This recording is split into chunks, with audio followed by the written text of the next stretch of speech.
What's going on? Welcome back to the vlog. Today's vlog, this is a vlog about minimalism. So, minimalism, what the heck is minimalism? Well, minimalism is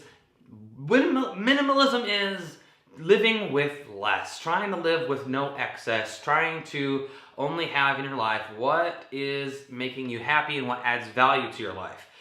And the reason why I decided to be a minimalist, or choose to live a minimalist lifestyle, is for a plethora of reasons, but let me unpack them real quick. I just feel like life can move too fast sometimes. Life can get bogged down with stuff and things and places and people and responsibilities, and I like to be in control of my own time. And here's the deal, time is the only resource we can't get more of. We can get more money, right? You can't get more time. And I don't like the feeling that time is just passing me by. I don't like when someone says, boy, this year sure is going fast, and then I look back and go, oh, it is. No. I'm trying to make the most out of my life. And when I chose to be minimalist, I'm minimalizing everything. I'm minimalizing my physical things. I don't need 14 t-shirts. I don't need 5 or 6, 7, 8 pairs of pants. I don't need 10 pairs of shoes. I need my blue shirt, my gray shirt, my green shirt. I've got one pair of jeans, I got one pair of shorts, I got one pair, and I'm decluttering everything in my house, and I'm also decluttering my life. I don't like other outside forces or other people dictating how I'm spending my time. I am an introvert. And an introvert, so people are introverts or extroverts. And there's a common misconception that introvert means you are shy or socially awkward. That is not the case, as I am not shy. I am sometimes awkward, but that's neither here nor there. An introvert means I get my energy from myself.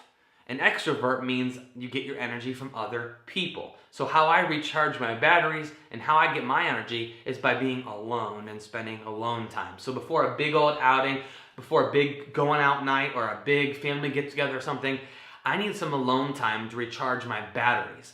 There's not a whole lot that gets me more excited than going to sleep knowing that, oh, I'm gonna have the whole day tomorrow to myself. I love that feeling. I would love nothing more than to just sit down and relax, read a book by myself, watch a movie by myself. Not all the time, but that's how I recharge. I'm an introvert. And when other outside influences are affecting my time, it makes me feel anxious. So if I have to go to this meeting and that meeting and this thing and that thing and this person wants to hang out and that person wants to hang out, it makes me nervous. So not only am I minimalizing my physical things, I'm also minimalizing my life, my social life, everything, down to what I need. What my wife and I need, and that's our close family and friends.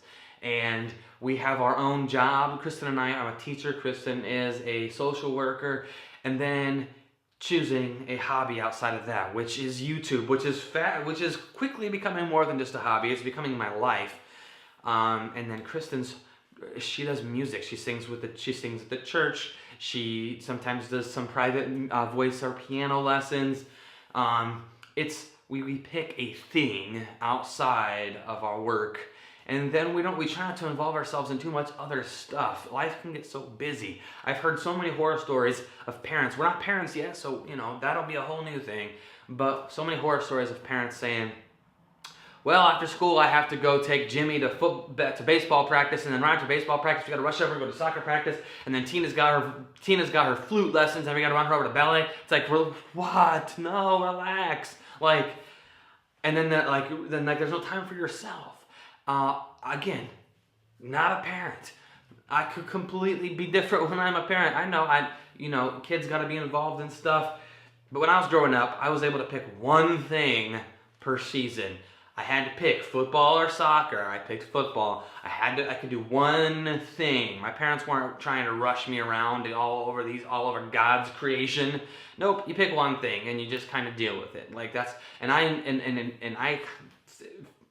enjoyed that. I wouldn't have been able to do 14 different things at once. So minimalism is really just finding out what makes you happy and what you need in your life. And when you strip away all the excess, I find myself at a peace that I've never felt before. When I walk through my house and I can open up any cupboard and I know what's in that cupboard, I know when I go grocery shopping, I don't need a list because I know every single food item I have in my home because I don't have very much. I just have what I need. It feels great. I can't really explain the feeling, but just knowing that I don't have a lot of excess. Now I'm not perfect. I still got some things I can get rid of yet, and I'm gonna keep trying.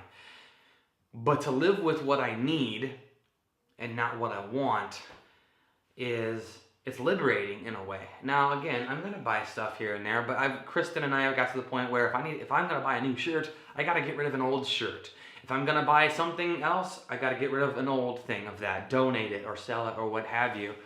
And being minimalist it's freeing.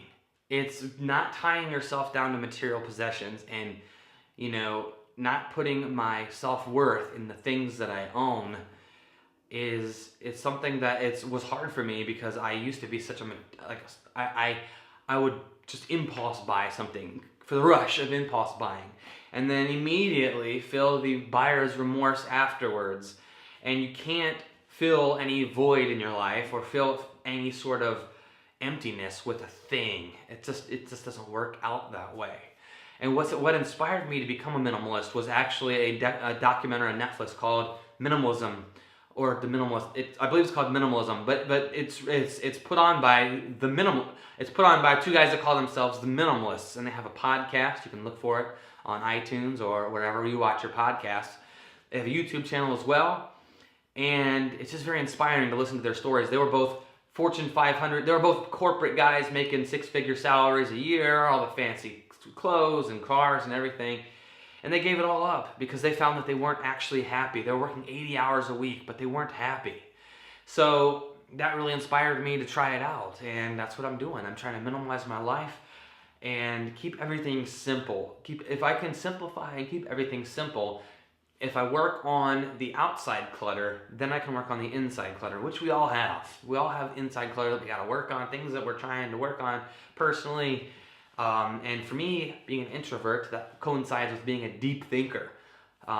It allows me time to think about things, which a lot of times is good, but sometimes it can be bad because I, get off on this one thought, and it's hard for me to get off that thought, or, I start thinking negatively, but I got to switch to positive. So, my challenge to you is if you're interested at all in the idea of minimalism, and it means something different to everybody. It doesn't mean you have an empty house with like a chair in it.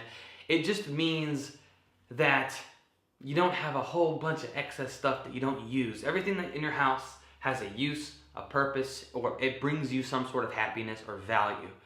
And if you're interested in that at all, go check out The Minimalist. But not only that, just start.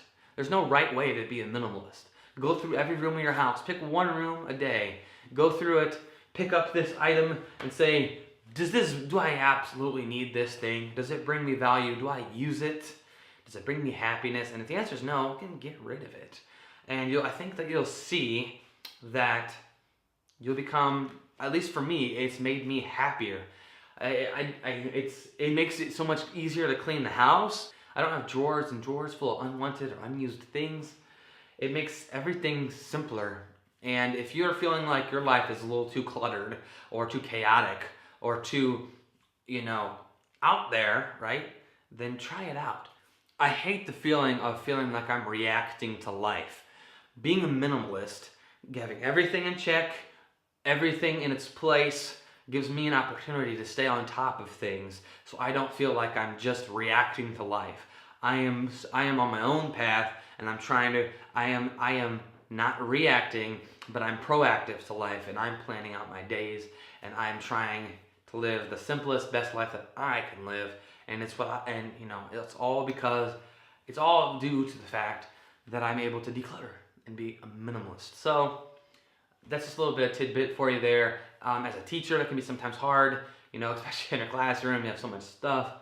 But I have a minimalist classroom too. And once I get in my classroom next week, I'm going to show you how I set up my classroom minimalist style. And you can kind of see what it looks like. So anyway, Thanks for watching. Um, Thanks for watching. Find your gift, share it with the world, and remember, you are worth it. See you tomorrow.